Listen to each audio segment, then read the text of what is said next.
a munitions depot in Ukraine was targeted.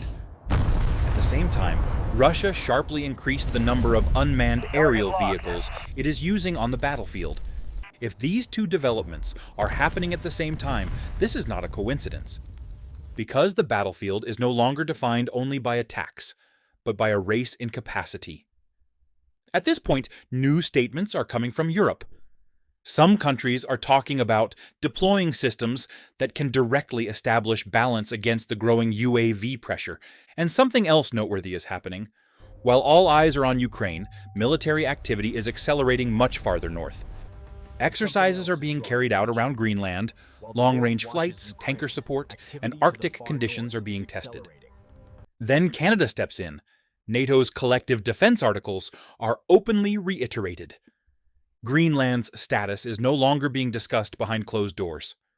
At this point, the picture becomes clear. This is no longer the story of a single strike or a single front line.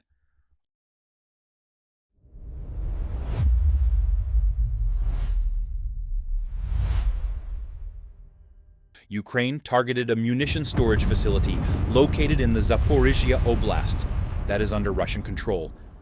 During the same time period, damage was also confirmed at an unmanned aerial vehicle production facility located in Taganrog inside Russia.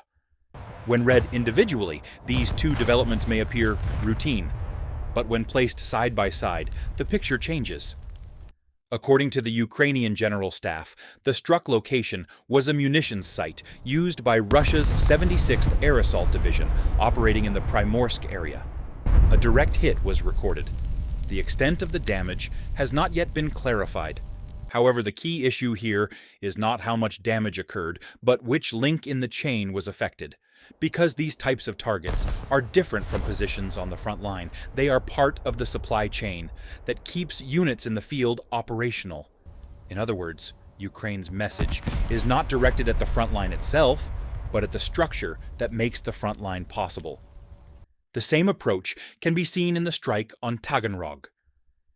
Ukrainian officials shared new details regarding a previous attack on the Atlant Aero facility located in the Rostov Oblast. According to these details, the final assembly section for unmanned aerial vehicles, 2 production buildings, and administrative facilities sustained damage. This is where the importance of this factory becomes clear. Atlant Aero is involved in the design and testing of Molnia-type attack and reconnaissance platforms, along with producing components for Orion systems used by Russian forces. In other words, this site represents the production and integration backbone behind the drones seen on the battlefield. Ukraine's statement that domestically produced missiles were used in the strike on this facility is also not coincidental. It shows that the attack was not a symbolic gesture, but a deliberate and targeted move. The fact that both munition storage sites and production facilities were targeted within the same week creates a notable pattern. At this point, it is necessary to pause and ask the following question. Are these moves the result of short-term opportunities, or are they pieces of a longer-term pressure strategy? Looking at the targets selected recently, it appears that Ukraine's focus has shifted away from frontline units toward the rear infrastructure that sustains them. And this approach opens up a space that could influence the course of the war far beyond the front lines. The point that truly raises curiosity begins right here. If pressure is concentrating on production and supply lines, where might the next steps extend? The targets we just discussed, munitions depots and production facilities, were not isolated incidents. They were pieces of a much larger picture unfolding on the battlefield. And at this point, the numbers come into play. And these numbers almost completely eliminate the possibility of coincidence. Throughout 2025, Russia used approximately 55,000 one-way attack unmanned aerial vehicles against targets in Ukraine. This represents roughly a 5-fold increase compared to the previous year. In other words, this is no longer a temporary surge, but a capacity that is scaling up. How this increase has settled into a rhythm is also important. In December 2025, Russia launched approximately 5,100 OWA-type UAVs against Ukrainian targets. In the previous month, this number was around 5,400. At first glance, this decrease may seem notable, but assessments indicate that it was largely due to unfavorable weather conditions. In other words, capacity did not decline. The tempo merely slowed briefly. During the same period, Russia also used approximately 90 deep strike-capable missiles, similar to November. The critical point here is the combined use of these two systems. While one-way UAVs occupy air defense systems, more advanced missiles gain a more favorable environment. This is a strategic choice as much as a technical one. This method significantly complicates Ukraine's air defense planning, because the challenge is no longer stopping a single threat, but balancing against multiple types of threats arriving simultaneously. And this balance becomes even more sensitive during winter conditions. One of the key targets of Russia's air operations has been Ukraine's energy-critical infrastructure. The selection of such targets creates an effect that is not only military, but also time-oriented. During winter, pressure on energy systems creates additional nationwide challenges independent of battlefield developments. And at this point, the picture expands once again, because an attack tempo at this scale shapes not only today, but the next phases as well. When increased capacity, selected targets, and timing come together, the following question begins to be asked more loudly. Is this tempo sustainable, or is a different phase approaching? Let's discuss this in the comments. Your opinions matter. While Russia's increasing UAV pressure on the battlefield is being discussed, this announcement from Europe is not coincidental. The Czech Republic has signaled that it may increase the pace of its support to Ukraine. President Petr Pavel stated that Prague could soon provide combat aircraft capable of effectively countering UAVs. No details were given, but the message was clear. They are ready to respond at the same speed as the evolving threat on the battlefield. The critical issue here is not the model of the aircraft. The real question is why this announcement is being made now. At a time when Russia is scaling up its use of UAVs, this signal from Europe can be read as a balancing move. Pavel's mention of support, such as early warning systems, completes this picture. In other words, this is not only about striking, but about seeing earlier and directing responses. This statement represents more than a simple military support pledge.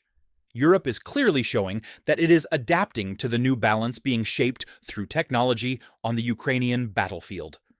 While Europe's messages regarding Ukraine are being discussed, notable activity has taken place much farther north. 2 F-35 fighter jets belonging to Denmark and a tanker aircraft belonging to France carried out a joint mission in southeastern Greenland. According to official statements, this was a training flight.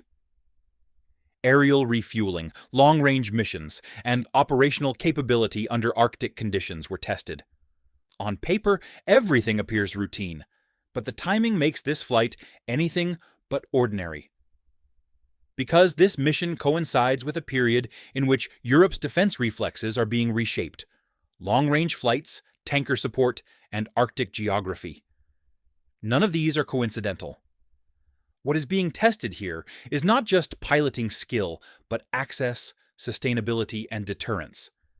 The fact that the aircraft took off from Denmark's Skridstrup Air Base and followed a route extending to eastern Greenland, passing over the North Atlantic, completes this picture. This is a quiet version of the message: we can reach. And at this point, the issue is no longer limited to a single exercise. Europe is shaping its defense planning not only according to current fronts, but also according to geographies that may gain importance in the future. This is why the activity around Greenland is not disconnected from Ukraine. It appears as a different link in the same strategic chain. As military activity around Greenland is being discussed, this time the message came not from the field, but from the highest level of politics. Canada openly reiterated its support for NATO's principle of collective defense regarding Greenland. This statement came after Donald Trump's harsh rhetoric concerning Greenland.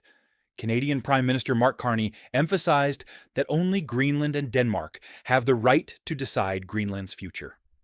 The message was clear. This issue is not to be handled through individual statements, but through alliance rules. Carney's specific reference to Articles 2 and 5 of the NATO Treaty is noteworthy.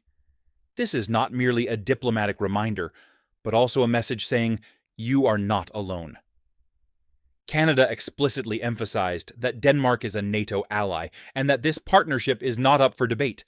What is particularly interesting is that this message does not remain confined to the West.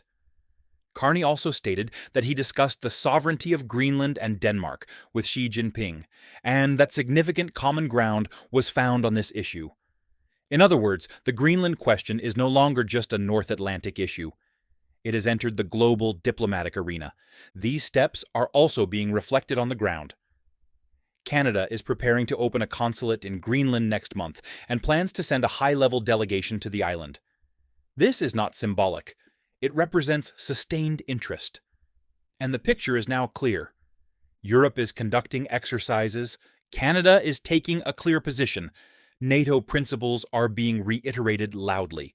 What we're seeing right now is not a series of isolated events. It's a process that's unfolding step by step, across different regions, different actors, and different layers of power. And this is exactly where analysis matters more than headlines. If this breakdown helped you see the bigger picture, make sure to like the video. It really helps the channel grow. If you want more content that connects the dots instead of just repeating the news, subscribe to the channel and turn on notifications. And now I want to hear from you. Do you think these developments point to a wider strategic shift? Or are we still looking at controlled escalation? Drop your thoughts in the comments. Your perspective is a part of this conversation. See you in the next analysis.